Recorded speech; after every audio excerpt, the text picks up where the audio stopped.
Bonjour, abordons le dossier des 1607 heures.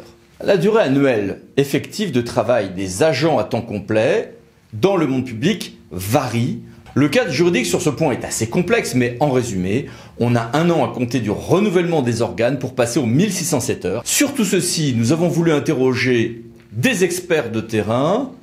Bonjour à tous les trois. Bonjour à tous. Première question, Guillaume, quels sont les principaux problèmes juridiques que toi et ton équipe avez rencontrés lors de telles missions? C'est la confusion entre les cycles de travail et le planning. Le cycle de travail, c'est l'organisation générale dans laquelle les agents vont effectuer leurs heures.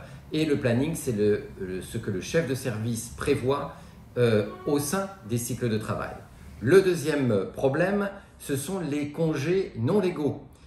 Il arrive que beaucoup de collectivités prévoient des congés supplémentaires en plus des 25 jours de congés réglementaires. Et cela a un effet mécanique de réduction du temps de travail.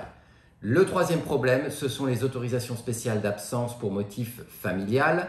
Les textes, il est vrai, sont flous, mais les pratiques, beaucoup de pratiques sont illégales. Il y a beaucoup d'ASA pour le décès du cousin, le mariage du fils de la belle-mère, etc., etc. Avec de nombreux problèmes connexes. Plusieurs questions annexes se posent lorsqu'on travaille sur le temps de travail. Le premier, c'est quel levier de négociation? Et on pense évidemment tout de suite au régime indemnitaire, au RIFSEP.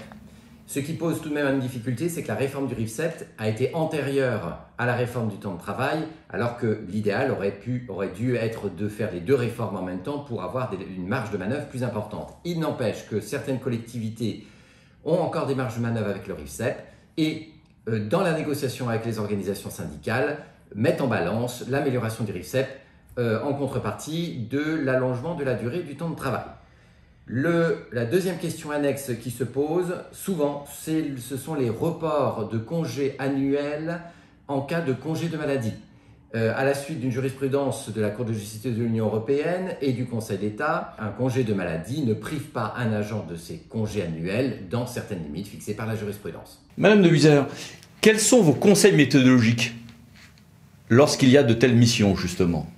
Tout d'abord, le difficile équilibre entre un cadre du temps de travail qui pose les règles du jeu et la nécessaire souplesse organisationnelle au quotidien.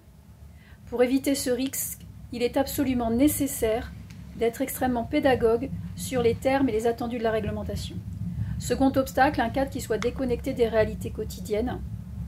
Pour ce faire, il est absolument essentiel d'impliquer les managers de bout en bout, car c'est eux qui connaissent le mieux les nécessités de service et les contraintes organisationnelles des métiers.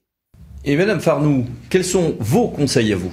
Premier obstacle, la difficulté à instaurer un dialogue social de qualité sur un sujet aussi sensible, accepter les postures, respecter le rôle de chacun, partager des réalités de terrain, notamment sur l'investissement des agents et les contraintes rencontrées. Et enfin, élargir le débat à d'autres questions, notamment celle importante des conditions de travail.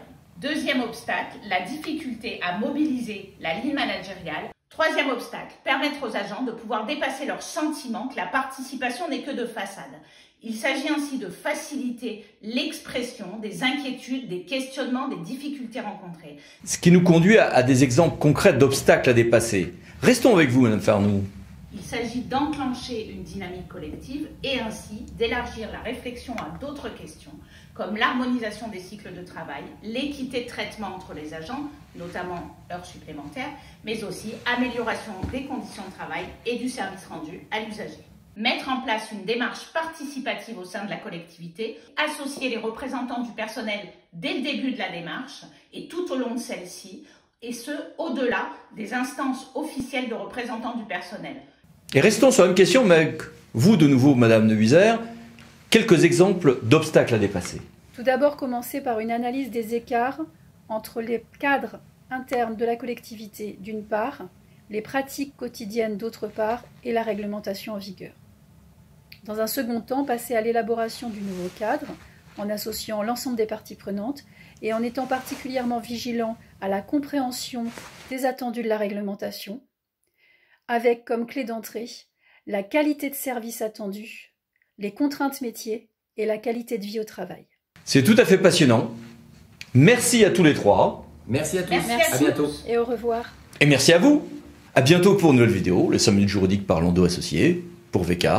Pensez à vous abonner. Au revoir.